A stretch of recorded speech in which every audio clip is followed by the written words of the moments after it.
All right, so we're diving into Robert Greene's 33 Strategies of War today. And it's a fascinating look at how, the principles of warfare can actually apply to pretty much any conflict you can think of. Yeah. Not just, battles, but negotiations or career moves or even just winning an argument, you know? What's really interesting about Greene's approach is just the sheer range of examples that he draws from. We were talking ancient Greece, modern politics, like you name it. Uh-huh. We're going to see all these strategies in action to really get a sense of just how powerful they can be. Okay, so let's unpack this a little bit. One of the things that really stood out to me was this idea of presence of mind. Mm-hmm. And Greene argues that staying calm and rational under pressure is key. He even encourages putting yourself in tough situations almost to toughen up your mind. Yeah, it's like mental weightlifting. Yeah. You can't build mental strength if you're avoiding challenges. Right. And to illustrate this point, Greene actually uses this story of Dostoevsky facing execution. Oh, wow. Can you imagine the pressure of being just moments away from death? That's intense. But, Yeah. how does that translate to everyday life for, the average person? All right. Not many of us are, thankfully facing execution. Right, but the principle is the same. Think about a time where you felt really overwhelmed. Maybe it was a work deadline or a family argument, anything that just really got your heart racing. Sure. Could you have stepped back, taken a breath, maybe approached the situation a little more rationally? Yeah. Greene gives some really practical tips on how to kind of cultivate that presence of mind, how to shift your perspective to regain control. So it's not about, being fearless, but it's about training yourself to think clearly, even when things are, feeling crazy around you. Exactly. Yeah. And that kind of leads us to another crucial strategy that Greene really emphasizes, and that is picking your battles wisely. Okay. He says not every fight is worth fighting. Right. Sometimes a strategic retreat or waiting for the right opportunity can be way more powerful.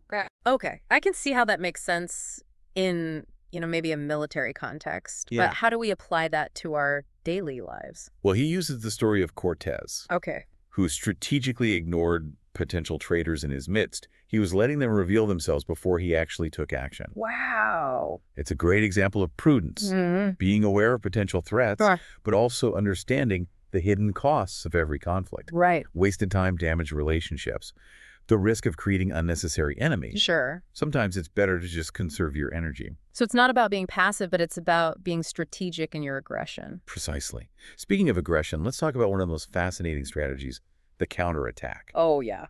Greene argues that using your opponent's aggression against them can be incredibly effective. I love that idea. It's like judo, using your opponent's force to bring them down. Yeah.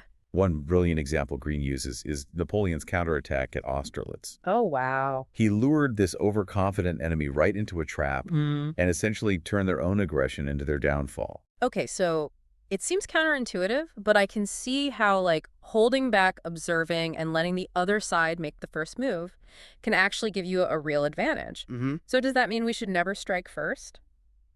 Not necessarily. It depends on the situation. Okay. Striking first can be very powerful, but it can also really limit your options. Sure. By letting the other side move first, you gain flexibility, you see their strategy, and then you can exploit those weaknesses. Right. It's about choosing your moment to strike for maximum impact. This is making me think about how we handle conflict at work. Mm-hmm. So instead of immediately reacting to something, maybe taking a step back, observing the situation, and then responding more strategically. That's a great application of this principle. Okay. And it actually ties into Greene's next strategy, segmenting your forces for speed and adaptability. Okay. He draws really heavily on Napoleon's military tactics here, Okay. emphasizing the need for flexibility and decentralization. Okay, so how does that translate from, the battlefield to a business deal or even a personal project? Well, it's about breaking down complexity. Okay. Think about Napoleon's independent corps. Yeah. Smaller, more nimble units, they could move quickly and make decisions on the fly. Right. Now think about the information overload that we face today. Oh, yeah. To be adaptable, you need to break down these complex problems into smaller, more manageable parts. Right, like delegating tasks to different teams or breaking a big project into, smaller milestones. Exactly. It's about decentralizing decision-making, empowering your team to act independently, but within a shared vision. Okay. It allows for that agility and responsiveness, just like Napoleon's army. Okay, that's a really helpful way to think about it. Now let's shift gears a bit and talk about the art of maneuver. Okay. This strategy also really stood out to me. It's all about outsmarting your opponents, getting them off balance, and winning without a direct confrontation. One of the best examples of this is Lawrence of Arabia's capture of Aqaba. Oh, yeah. He attacked from this totally unexpected angle, Wow. exploiting the Turks' psychological weaknesses and taking them completely by surprise. So it's not about brute force, but it's about being indirect, finding those unconventional paths to victory. Exactly. Greene argues that maneuver warfare is often more effective and less costly than brute force. Right. It's about psychological warfare exploiting your opponent's assumptions and blind spots. Okay. He also uses this story of a tea master who's challenged to a duel and uses clever maneuvering to outwit this aggressive samurai. Wait, what happened with the tea master? It's a great story. Basically, he used his opponent's aggression against him, Okay. luring him onto a small island and then cutting off his escape route. Wow. The samurai was so focused on the direct confrontation that he completely overlooked the tea master's subtle maneuver, Yeah. and ultimately he lost the duel without a single blow even being struck. That's amazing. So it's about using your opponent's mindset against them, turning their strengths into weaknesses. Right. So it's about, really deeply understanding your opponent. And that leads us to another key strategy, knowing your enemy. Yeah. Greene argues that understanding your opponent's mind is just as important as knowing their strengths and weaknesses. It's like that saying, keep your friends close and your enemies closer. Exactly. He uses the story of David and Jonathan to kind of illustrate this point. David was able to navigate the treacherous court of King Saul by carefully observing and understanding the king's personality. Right. He was able to anticipate Saul's moves and ultimately outmaneuver him. That's really interesting. But how can we apply this in our own lives? I mean, not everyone's dealing with a King Saul, that... Well, think about someone you're in conflict with. Maybe it's a coworker or a family member, even a friend. Okay. What are their motivations? What makes them tick? What are their fears? Greene actually gives some great tips on how to decode people's behavior and see the world through their eyes. So it's not about, manipulation. It's about understanding. Yes. The more you understand your opponent, the better equipped you are to kind of navigate the conflict and achieve a favorable outcome. This next strategy is a little more intense. Greene also explores how terror tactics have been used throughout history to kind of paralyze opponents. Yeah, it's a darker side of strategy, but it's important to understand. Sure. Greene uses the example of Hassani-Saba, the leader of the assassins. They use targeted killings to instill fear and control.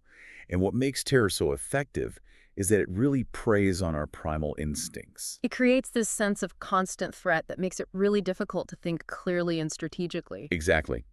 But the key takeaway here is that in the face of terror, whether it's a literal threat or just a stressful situation, you have to avoid succumbing to panic. Right. Maintaining your rationality is your strongest defense. Okay, that's a powerful message. It's so easy to let fear take over, but this reminds us that we actually have a choice in how we respond. Absolutely. And this brings us to a strategy that's often overlooked, the exit strategy. Greene argues that a graceful exit is just as important as a decisive victory. So it's not just about winning the battle, but about thinking about the long game. Precisely. He uses the story of Lyndon B. Johnson's early political career to illustrate this point. Okay. Johnson was incredibly ambitious, but he also knew when to make strategic retreats, when to bide his time, and when to really position himself for future success. This is making me think about my own career goals. Sometimes it's tempting to just charge ahead, but maybe I need to think more strategically about how each move is setting me up for the future. That's exactly the kind of thinking that Greene encourages. Think about your own goals and ambitions. Right. How can you set yourself up for success in the long term? Greene's ideas on endings can actually be applied to all kinds of situations. Yeah. Careers, relationships, even just breaking bad habits. This has been eye-opening. We've covered a lot of ground already, and we're just getting started. Stick with us for part 2, where we'll delve into even more strategic insights from Robert Greene's 33 Strategies of War. It's all about thinking beyond that immediate win. Yeah. And considering the long-term consequences of your actions. Yeah. How can you leave a situation in a way that actually benefits you in the future? Yeah. That's a question worth pondering, isn't it? It is. And speaking of thinking ahead, Greene dedicates a whole section to this idea of mental warfare. He talks about the importance of not just knowing your enemy, but understanding the structure of your own group, Right. how it operates, how decisions are made. Exactly. He calls it command and control. Okay. And it's this fascinating look at leadership. How do you lead effectively without becoming too authoritarian or, on the flip side, too easygoing? That's Yeah. a delicate balance. Yeah, that sounds like a really tough line to walk. Do you have an example of what this looks like in action? He uses a great example from World War I, General Ian Hamilton. Okay. Hamilton had this brilliant plan to capture this strategic hill, Hmm. but his subordinate, General Stopford, was overly cautious and very slow to act. Oh. The result? A missed opportunity and a major setback for the Allied forces. So it's not just about having a great plan, but about having the right people in place to actually execute it. That's exactly what Greene highlights. Right. And making sure everyone is on the same page. He emphasizes the importance of assembling a really skilled team that shares your goals and values. Right. People who can think for themselves and act independently, but are still aligned with your overall strategy. Okay. He points to the partnership between Lincoln and General Grant during the Civil War as a prime example. Oh, interesting. I remember reading about that Lincoln had the grand strategy for winning the war. Right. And Grant had that tactical brilliance to carry it out on the battlefield. Exactly. It's about delegation, Mm-hmm. but not just handing off tasks blindly.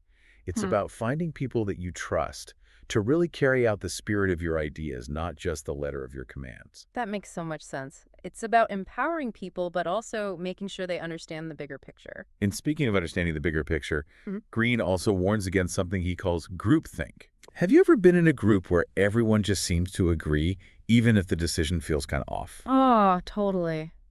Sometimes it feels like everyone is just going along with the crowd, even if it doesn't make sense. Right. Greene stresses the importance of maintaining unity of command Mm-hmm. while still encouraging different viewpoints. Yeah. Getting everyone involved, but making sure there's a clear decision maker to prevent those disastrous group decisions. So it's about having a leader, but a leader who's open to hearing different perspectives. Yes. And that can be really tough. Hmm. It requires a leader who's confident, but also humble enough to listen and adapt. Okay, this is all reminding me of that saying, like, there's strength in numbers, but also chaos. How does Greene suggest we manage that? He has a strategy for that. He calls it controlled chaos. Okay. It's all about maximizing speed and adaptability. It's about harnessing the energy of a group, but also making sure it's directed effectively. So how do you control chaos? That sounds like a bit of an oxymoron. It is, but it's about finding that sweet spot between too much control and too much freedom. Right. He goes back to Napoleon for this one. Think about Napoleon's revolutionary approach to warfare, Okay. breaking his army into those independent corps that could operate on their own, allowing for those really rapid maneuvers, overwhelming the enemy. Right. That was a big shift from the traditional way of doing things, like the giant, slow-moving army. Exactly. And Greene argues that this principle, this flexibility and decentralization, is just as relevant today, especially with the sheer volume of information that we all face. Oh, yeah, I can see how that makes sense. Yeah. In today's world, being able to adapt quickly is essential. Absolutely. Think about how you might apply this to your own life. Instead of getting bogged down and trying to control every little detail, Mm-hmm. focus on empowering the people around you, Right. delegating effectively, and creating a structure that allows for that agility and responsiveness. Okay, that's really helpful. So it's not about micromanaging. It's about trusting the people on your team to make decisions. Yes, and this actually leads to another key element of Greene's approach, morale. Oh, yeah. How do you keep people motivated and engaged, especially when things get tough? Right. Morale is so important. I've seen firsthand how it can make or break a team. Greene argues that a key part of maintaining morale is getting people to think less about themselves and more about the group, Yeah. involving them in a cause, a shared mission. Okay. He uses some fascinating examples to illustrate this point. Like what? I'm curious to hear how this plays out in real life. Well, he talks about Lyndon B. Johnson Okay. and his two assistants, Walter Jones and George Latimer. Okay. Johnson was incredibly demanding, almost cruel at times, Wow. but he was also fiercely loyal to his team. He would go out of his way to show his appreciation, Mm. really fostering a sense of deep commitment. So it's about creating that emotional bond, a feeling that you're all in it together. Exactly. And it's about leading by example. Okay. He also talks about Vince Lombardi, the legendary coach of the Green Bay Packers. Okay. Lombardi was known for his discipline, Yep. but also his incredible ability to inspire his players, instilling in them this belief in themselves and their shared mission. I've heard so much about Lombardi's leadership style. He was really a master motivator. He was. And of course, Greene talks about Napoleon, the master of morale building. Right. Napoleon really understood how to tap into the emotions of his soldiers, Hmm. creating a sense of shared destiny and glory. Napoleon was a brilliant strategist, but also a master of propaganda. He knew how to create a narrative that people would rally around. That's a key point. Mm-hmm. It's about creating a compelling story, a narrative that people want to be a part of, Mm. something that transcends their individual interests. So it's not just about giving orders. It's about inspiring people, making them feel like they're part of something bigger than themselves. Exactly. But it's also important to remember that morale can be fragile. Yeah. It can be easily eroded by fear, uncertainty, and negativity. Right. Greene uses a great example from Julius Caesar's time during the Gallic Wars. No. Rumors were spreading about the fierceness of the German forces, and panic started to set in among the Roman troops. Oh, wow. I can imagine how quickly fear can spread in a situation like that. What did Caesar do? He acted swiftly. Okay. He appealed to his soldiers' pride, Okay. reminding them of their legacy of victory, Mm-hmm. and ultimately he restored their confidence and their fighting spirit. So it's about being proactive, about addressing those concerns head on before they spiral out of control. Exactly. And it's about understanding the power of symbolism, of appealing to people's emotions and values. Right. But Greene also emphasizes the importance of being realistic and adaptable. Hmm. Different situations call for different approaches. Sure. He uses the example of Queen Elizabeth I Okay. and her response to the Spanish Armada. Didn't the Spanish have a much larger, more powerful navy? They did, Wow. but Elizabeth was incredibly strategic. Instead of trying to fight the Spanish on their terms, Mm-hmm. she focused on her own strengths, her nimbleness, her ability to adapt. Okay. And ultimately, she won the war through a combination of cunning and adaptability. It's about playing to your strengths even when you're facing a seemingly superior opponent. And Greene draws a really fascinating parallel between this kind of strategic thinking Mm-hmm. and the concept of perfect economy, Okay.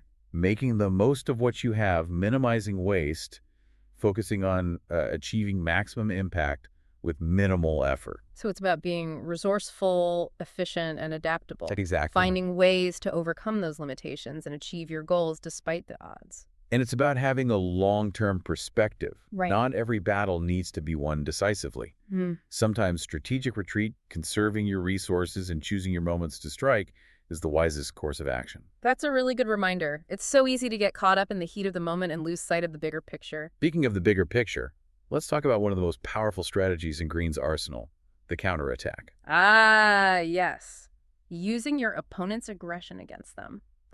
It's a brilliant concept. But when is it the right time to use a counterattack? That's a great question.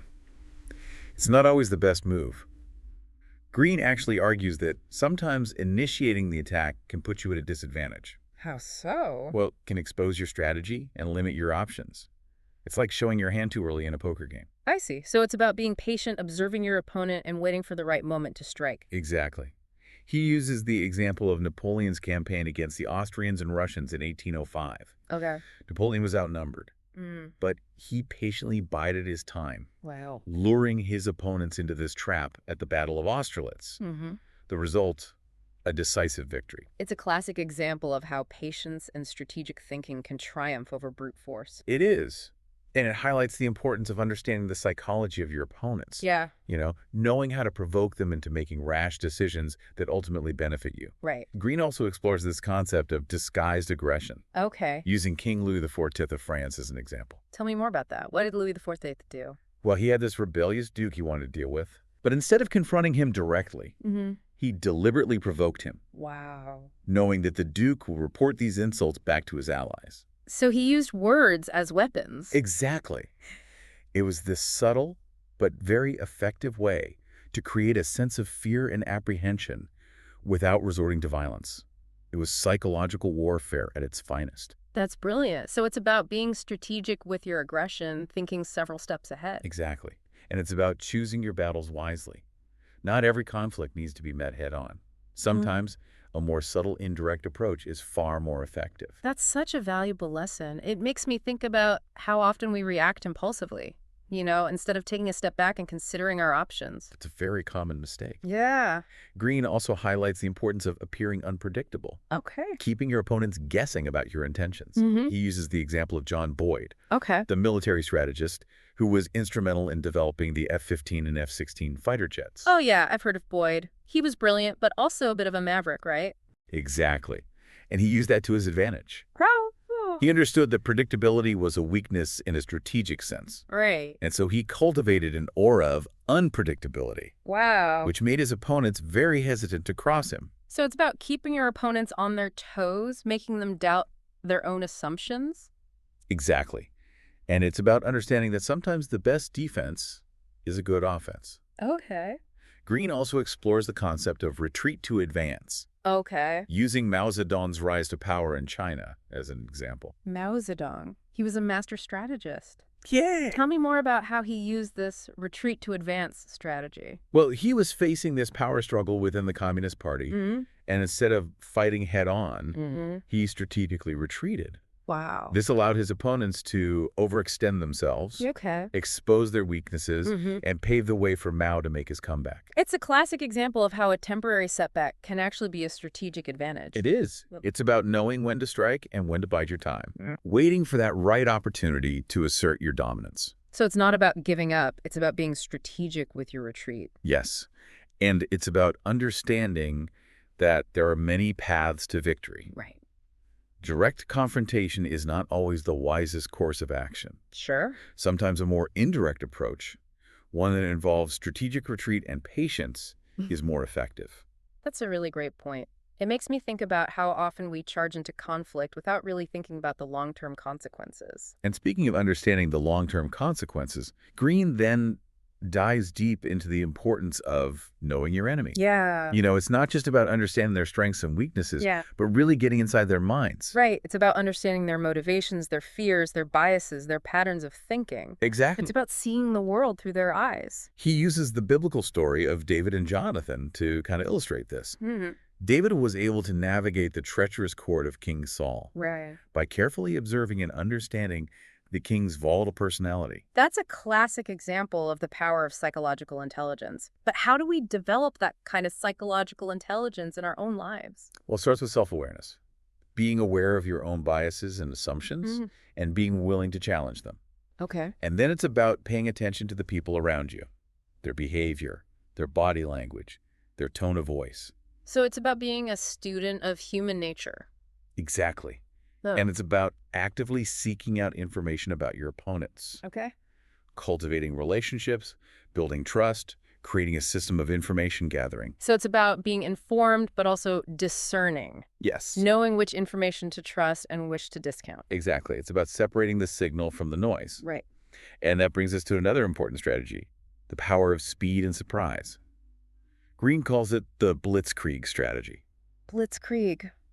That sounds intense. It is. It's about overwhelming your opponents before they even have time to react. Wow.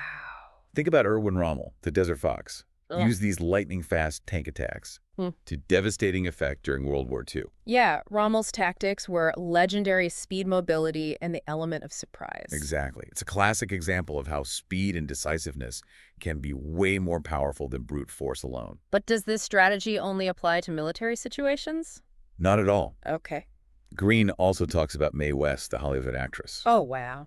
She used her wit and her charm Mhm. to outmaneuver those powerful studio executives. Wow. Ultimately gaining control over her own career, she understood that in Hollywood, speed and audacity were often more effective than traditional methods. So she used a blitzkrieg strategy in a completely different context. She did, and it worked brilliantly. That's amazing. It's about thinking outside the box, Right. about finding ways to disrupt the status quo. And understanding the psychological effects of speed and surprise. Exactly. Like they can create a sense of panic and confusion Mhm. in your opponents, making them more prone to making errors. It's about seizing the initiative Right. and keeping the pressure on. Exactly. And sometimes that quick, decisive action can be enough to completely demoralize your opponent. So it's not just about speed, but about the psychological impact. Right. And that leads to another strategy that's all about deception and misdirection. The ordinary, extraordinary strategy. Ordinary, extraordinary. That sounds like a contradiction. What does that mean? Yeah, I was going to say that sounds a little counterintuitive. Well, it's about playing with people's expectations. Okay. Greene argues that we tend to expect behavior to conform to certain patterns, to be predictable. Right. We're always trying to make sense of the world around us. And that's what this strategy exploits. Okay. Do something ordinary and conventional first. Right. Lull them into a false sense of security, and then bam, Okay. hit them with the extraordinary. That's clever. Think about Hannibal the Carthaginian general, Okay. who famously crossed the Alps with elephants, Right. completely surprising the Romans. That was a bold move. No one expected him to do that, Yeah. and it caught the Romans completely off guard. So it's about being unpredictable, but also strategic with your unpredictability. Exactly. Yeah. But the key is to only use the same unorthodox strategy once.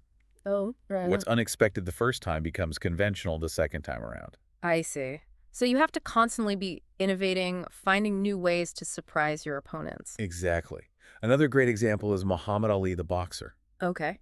He famously used his speed and agility to knock out Sonny Liston, the seemingly invincible heavyweight champion, in this stunning upset. Right. Ali's style was so different from what people were used to. Exactly. He defied expectations, Yeah. and it led to that quick and decisive victory. So it's about finding ways to disrupt your opponent's patterns of thinking. Yes. And it's not just about being extraordinary. Sometimes using the ordinary can be just as effective. How? So I'm intrigued. Well, Greene uses Ulysses S. Grant, Okay. the Union general during the Civil War, as an example. Okay. Grant's approach to warfare seemed pretty conventional, but it was actually incredibly effective. So his simplicity was a strength. Exactly. It allowed him to adapt to changing circumstances, keep his troops focused, and ultimately achieve victory. It's a reminder that sometimes the most effective strategies are the ones that are least expected. And that brings us to another key theme in Greene's work, the art of maneuver. Yes. It's about winning without a direct fight. Exactly. Outsmarting your opponents, getting them off balance, Right. exploiting their weaknesses. Yeah. It's about achieving victory with minimal effort. And minimal bloodshed, hopefully. Ideally, yes. Greene uses Lawrence of Arabia as a prime example. Okay. He was a master of maneuver warfare, using his understanding of Arab culture and unconventional tactics to really outwit his opponents. Right. And he also tells that story of the tea master Yes. who outmaneuvered that aggressive samurai. Yes. It's a classic example of how psychological maneuvering can be just as effective as physical force. Right. So it's about understanding your opponent's psychology. Yeah. Knowing how to play on their emotions and perceptions. Exactly. It's about playing on their insecurities, their fears, their pride, or their anger, using their own weaknesses against them. And creating a sense of uncertainty, making them question their own judgments. Exactly. And it's about being patient, Right. waiting for that right moment to strike, and letting your opponents kind of overextend themselves, making them vulnerable. Right. He uses Clemens von Metternich, the Austrian statesman, as an example. Okay. Metternich was known for his diplomacy and intrigue. He was a master manipulator. He was. Yeah. And he achieved his goals through a combination of patience, cunning, and a deep understanding of human nature. It's a fascinating example of how these principles can be applied in a political context. Absolutely. It's about understanding that the battlefield can be anywhere. Yeah. The boardroom, the courtroom, even our personal relationships. Right. And that brings us to another important strategy, the exit strategy. Ah, yes. Ending things well. It's something we often overlook. Greene argues that a graceful exit is just as important as a decisive victory, and that a messy ending can really damage your reputation and limit your future options. I can see how that's true. We've all seen examples of people who've crashed and burned because they didn't know when to walk away. He uses the example of the Soviet Union's war in Afghanistan to illustrate this. Okay. They became bogged down in this unwinnable conflict, Right. and their failure to extricate themselves gracefully really had devastating consequences. It's a reminder that even superpowers can make strategic blunders. Exactly.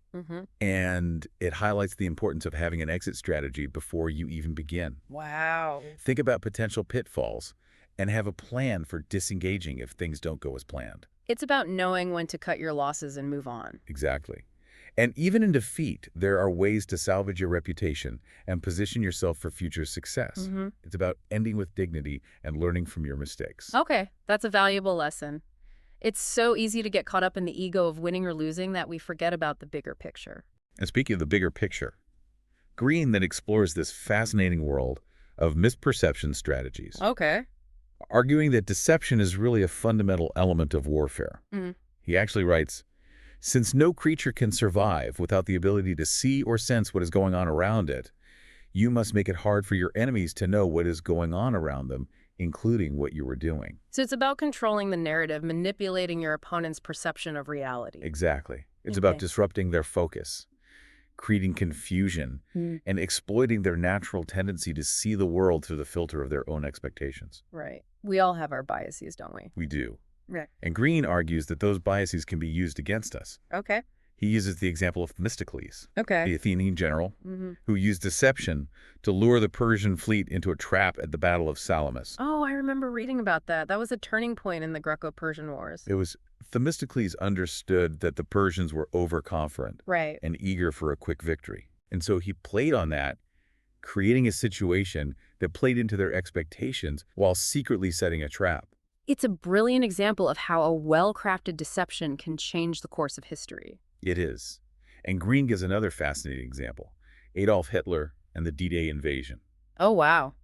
The Allies created this elaborate web of decoys and misinformation, leading Hitler to believe that the invasion would actually occur at a different location. So they used deception to achieve the element of surprise. Exactly. And it worked brilliantly. Yeah. It's a reminder that even the most brilliant minds can be fooled. So it's not just about being clever, it's about understanding how the mind works, how we perceive and interpret information. Yes. And Greene also highlights the power of ambiguity, Okay. mixing fact and fiction to create doubt. It's about blurring the lines, making it hard to discern the truth. Exactly.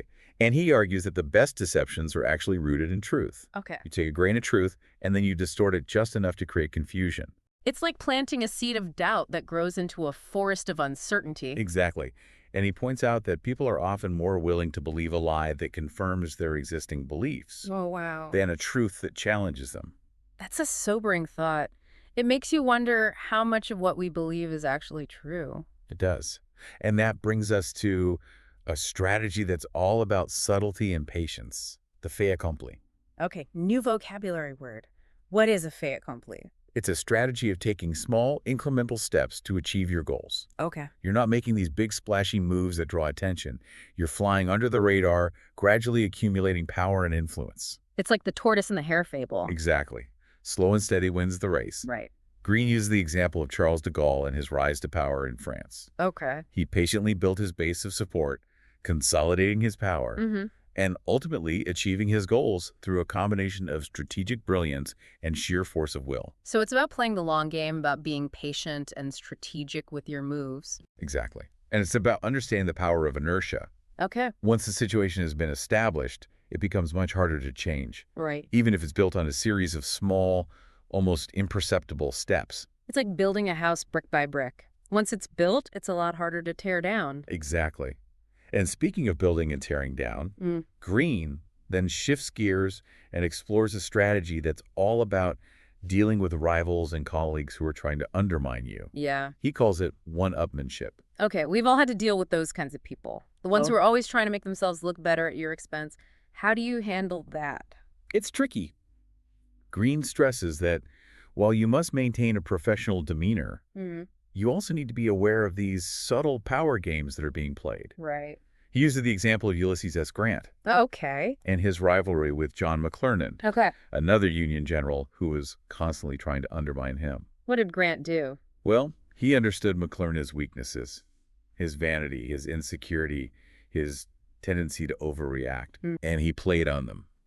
He subtly baited McClernand into making these rash decisions Wow. that ultimately discredited him and strengthened Grant's own position. So he used his opponent's weaknesses against him. Exactly. And he did it in a way that appeared blameless. Wow. McClernand's downfall was seen as the result of his own actions. It's a classic example of how understanding your opponent's psychology can be just as effective as military might. It is. And Greene also highlights the importance of being indirect in these kinds of power struggles. Avoid direct confrontation. Okay. Instead, use subtle manipulation and misdirection. So it's about being subtle, strategic, and a little bit sneaky. Yes.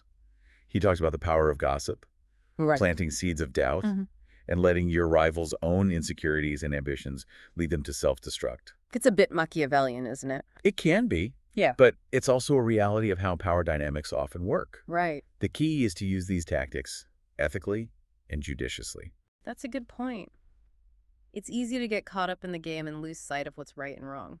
Speaking of right and wrong, Greene then delves into the concept of moral warfare, Okay. arguing that appearances are everything in the battle for public opinion. So it's about controlling the narrative, shaping how people perceive you and your actions. Exactly. Greene writes that people want to believe that they're on the side of good, Mm-hmm. and they're easily swayed by leaders who present themselves as righteous.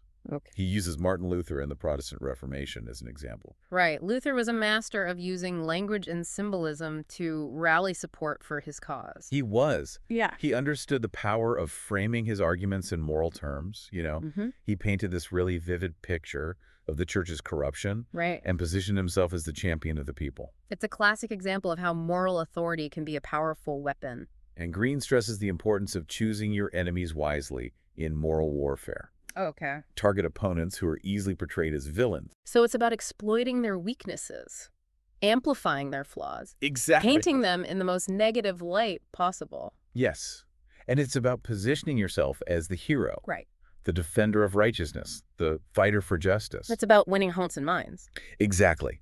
But Greene also warns that moral warfare can backfire if your own actions don't live up to your rhetoric. Oh, right. He uses the example of the Vietnam War, Okay. where the North Vietnamese were able to exploit the moral contradictions of their opponents. Right. The U.S. government was fighting a war against communism, but their actions often contradicted their stated ideals. Exactly. And that gave the North Vietnamese this really powerful propaganda tool. Yeah. They were able to paint themselves as liberators fighting against imperialist aggression. It's a reminder that in moral warfare, appearances matter more than reality. Yes. And it's about understanding that the side that controls the narrative, Right. the side that appeals to people's emotions and values, Mm-hmm. often has the advantage. So it's about understanding the power of storytelling, of framing your message in a way that resonates with people. Exactly. And speaking of framing your message strategically, Mm-hmm. Greene then introduces a strategy that's all about patience and indirection. The turning strategy. A turning strategy. What does that entail? Well, he argues that attacking from the front is rarely wise. Okay. Instead, it's about finding your opponent's weak points, Yeah. their flanks, their blind spots, Okay. and exploiting them. So it's about finding that path of least resistance, right? Exactly. Yeah. He uses Julius Caesar as an example. Okay. Caesar was a brilliant military strategist, Mhm. but he also understood the importance of winning over his enemies, Right. turning them into allies.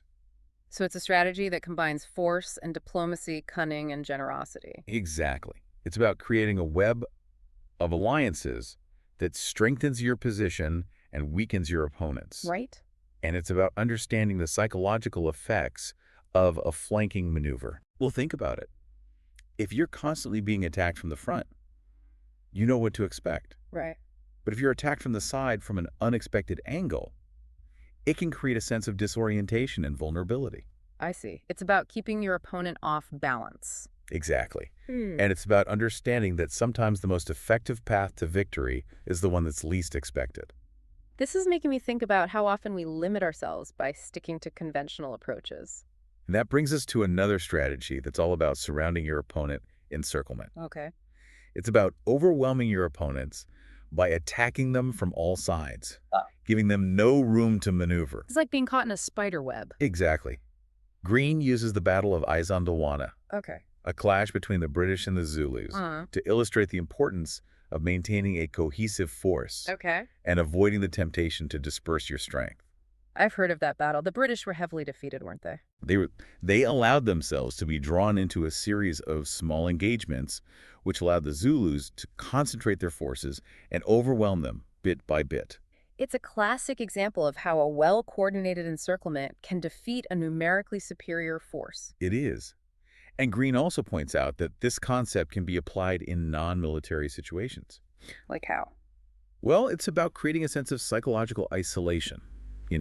Cutting off your opponent's lines of communication, isolating them from their allies, making them feel surrounded and outnumbered. So it's about creating a sense of hopelessness, of inevitability. Exactly. And that can be just as effective as a physical encirclement in breaking their will to resist. And that brings us to a strategy that takes this concept even further, the annihilation strategy. Annihilation?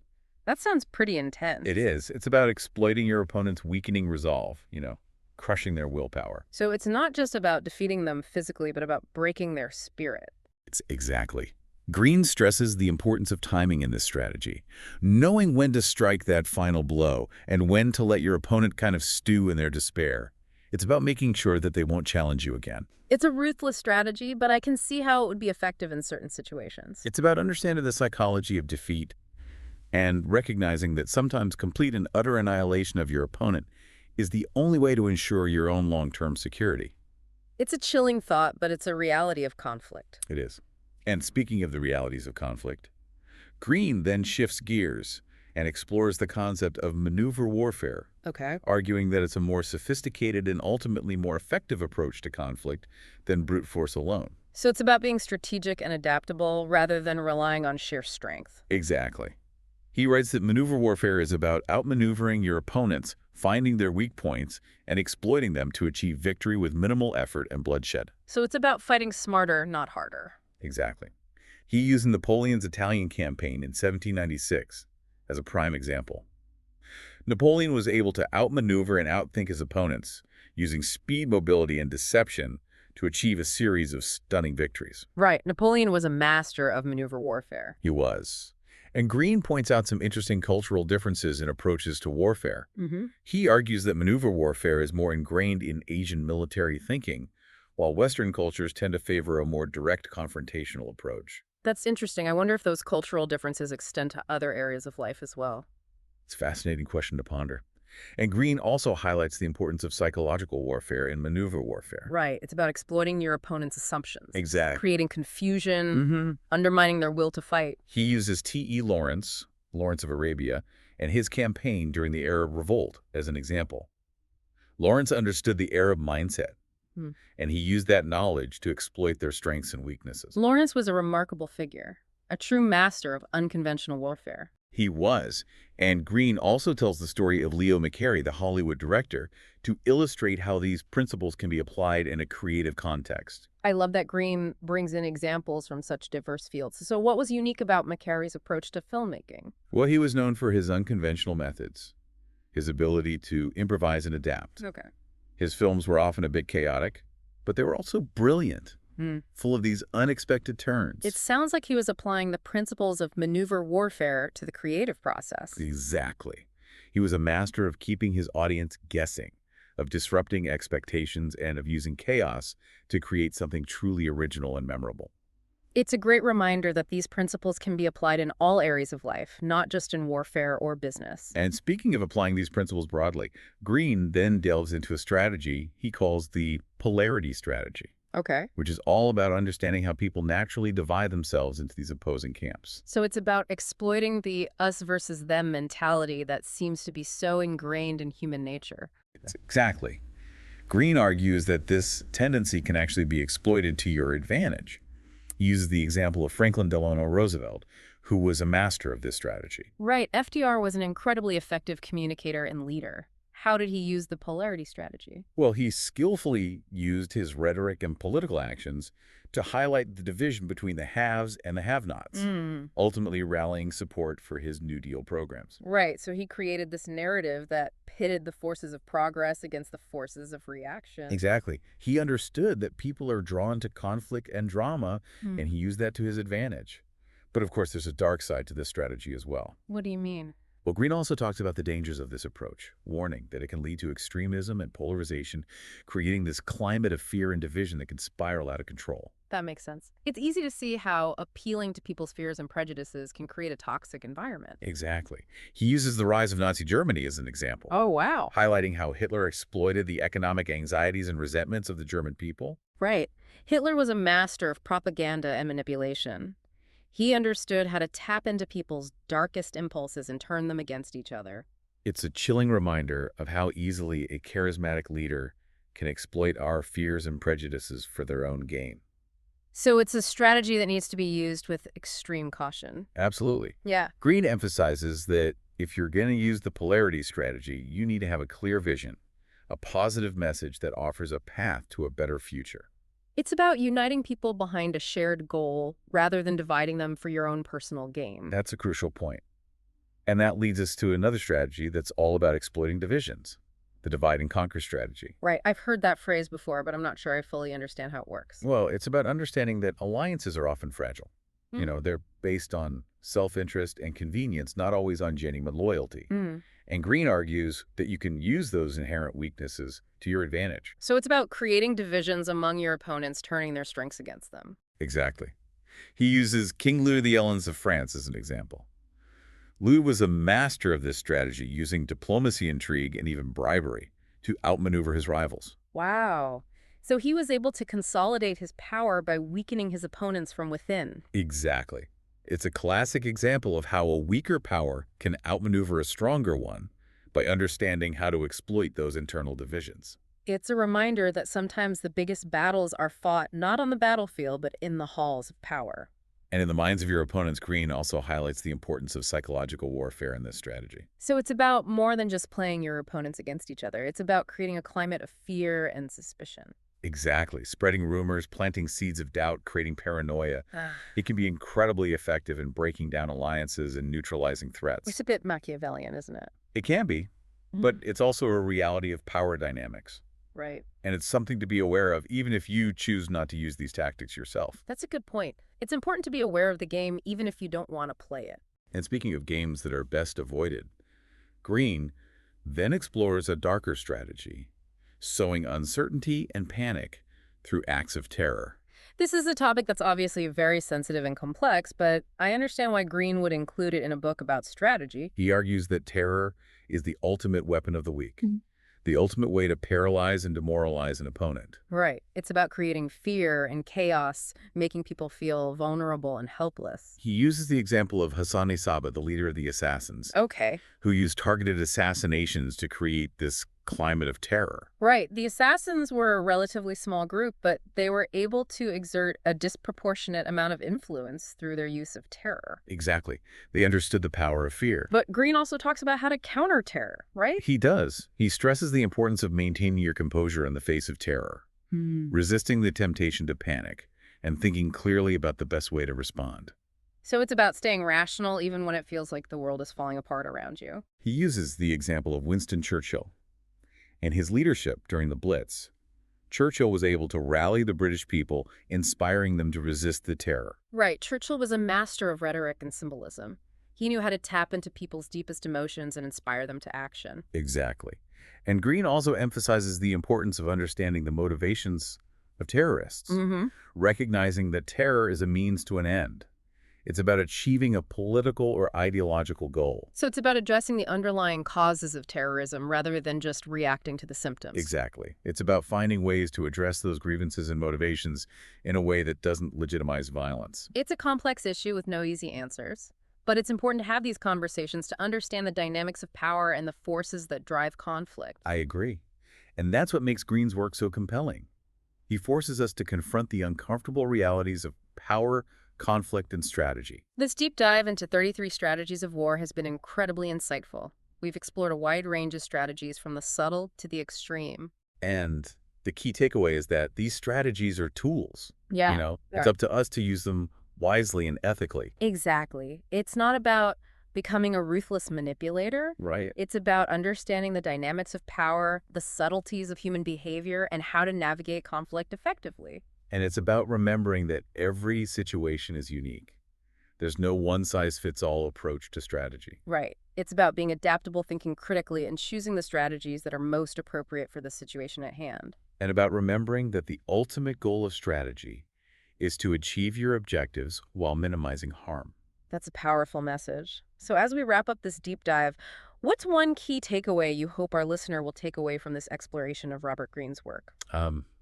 I hope they'll come away with a sense of empowerment, a sense that they have the tools and the knowledge to navigate the complexities of life and achieve their goals. I love that. It's not about winning at all costs, but about understanding the rules of the game and playing it strategically. Exactly. It's about being a conscious and deliberate player in the game of life. Well said. We've only scratched the surface of Greene's 33 Strategies of War. It's a book that's worth revisiting again and again. I agree. There's always something new to discover in Greene's work. So to our listener, we encourage you to pick up a copy of the book and continue exploring these strategies on your own. And as you do think about how you can apply these principles to your own life, your career, your relationships, your personal goals, it's a fascinating journey of self-discovery and strategic mastery. thanks for joining us on this deep dive.